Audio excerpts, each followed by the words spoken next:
Hey everybody, this is Mike here. I'm the lead organizer of the meetup group Techalicious. Welcome to our brand new YouTube channel. The series you're watching right now is going to be called Deep Magic. Basically, what it's going to entail is people are going to send in information that they want to be parsed by regular expressions. If you've never heard of regular expressions before, they're pretty much, it's like a sub-programming language that exists in many different programming languages, and it's used to parse and extract data from unstructured data types. So you'll get the hang of it when I start going through it if you don't know what it is. If you do know what it is, then sit back and get ready for the ride. One really cool thing that I learned just like yesterday is the term deep magic actually really means something in computer science. It's in computer programming, deep magic refers to the techniques that are not widely known and may be deliberately kept secret. Ooh. The number of such techniques has arguably been decreased in recent years, especially in the field of cryptography, many aspects of which are now open to public scrutiny. So I really like this deep magic reference, so we're going to go with it. So welcome to Deep Magic, and the first case scenario is that I have this list here, as you can see. It's a list of valid emails. So I'm going to write a regular expression that's going to pretty much parse, that's just identify a valid email, and here's a list also of invalid emails. So what it's going to do, it's going to pick up the valid emails and it's going to ignore the invalid emails. Well, that's if I'm successful in writing the regular expression. It might get a little complicated because it looks like there's a lot going on here, but we're just going to dive in and we're going to uncut and go for it. So the first thing I'd like to do, this program, make sure, good, everything's shut off from the program. I want to control the behavior of the regular expression custom. So I'm going to start off with modes, and that's going to change the behavior of things. I'm going to use XI.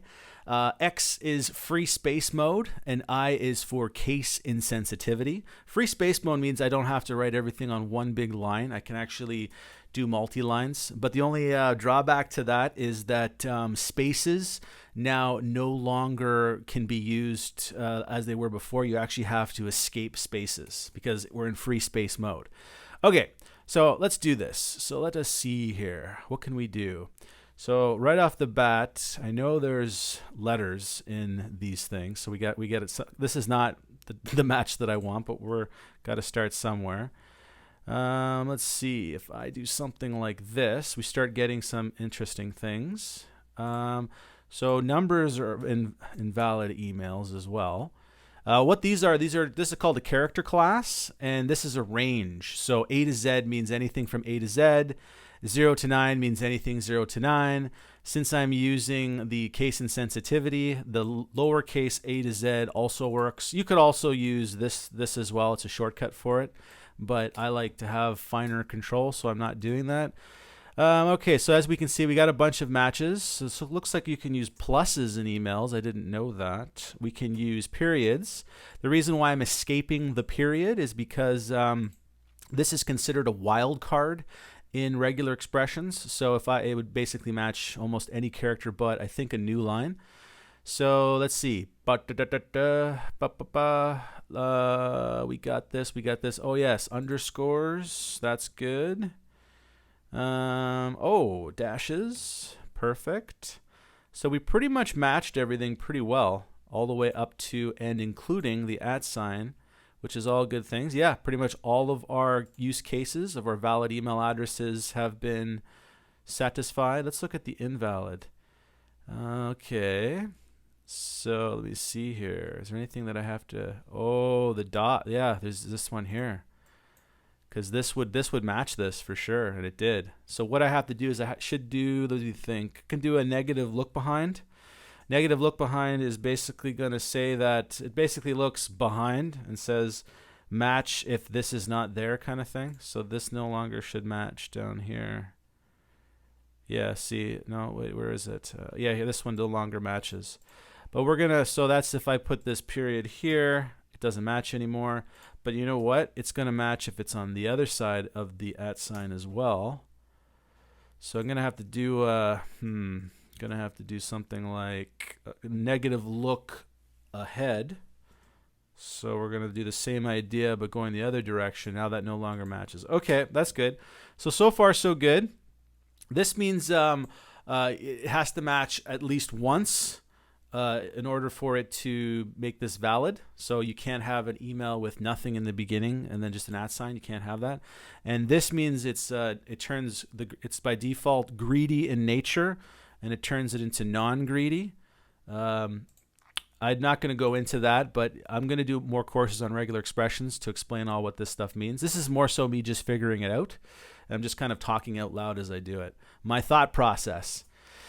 So in free space mode, I can do stuff like that, make it a little nicer looking. We're going to do the same thing, so we can just basically cut and paste this because it's pretty much the same. Now we got everything. However, some people might do things like da-da-da-da-da. That's not a valid match, right? Like this is not .com. That's not valid, and it's matching. So I got to do something about that. So what I can do is I can add another period. What's that? Why did I do that? And let's do something like this. I don't know how many characters are in domains now. The end, because remember .com, .org, there's .club, .guru. They get pretty long now, so maybe I'll just do 8 just to make sure.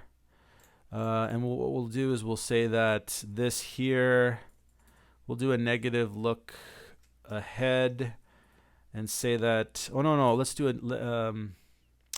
a positive look ahead and say that it has to either be a new line at the end or it has to be the end of the line.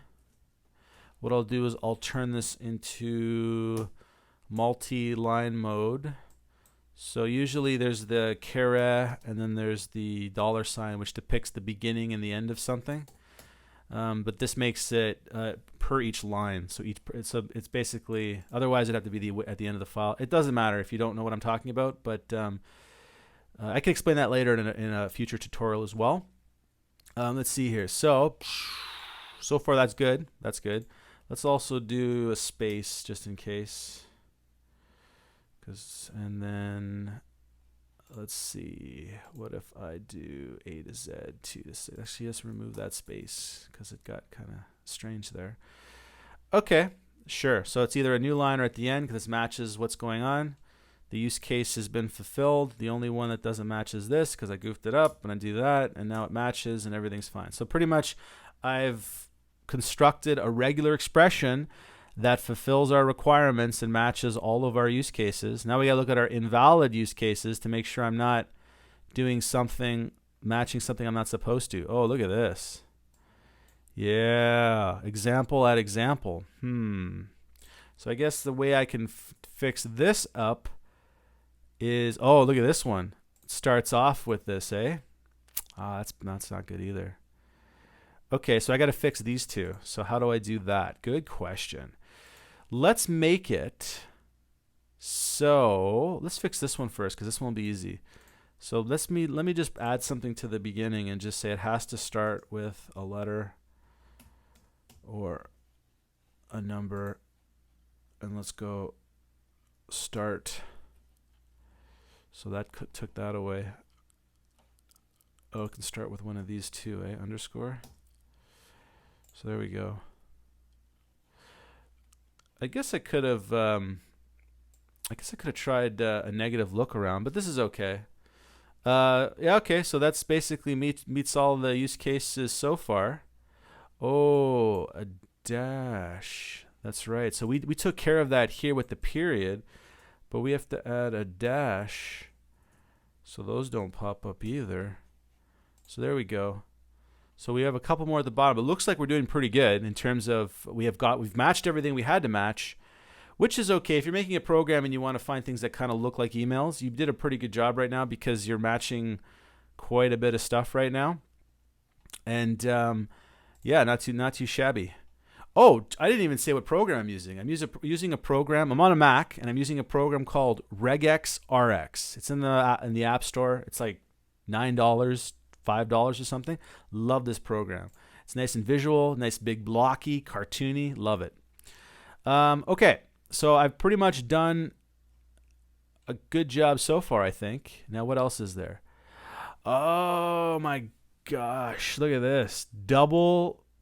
Yeah, these are totally invalid, right? You can't have double periods. Oh man, that's going to be a total rewrite.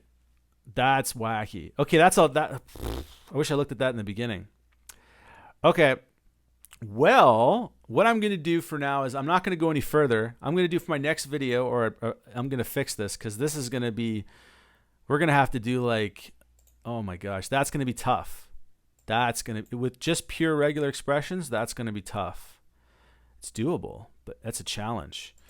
Okay, I'm going to stop there because this is the first video.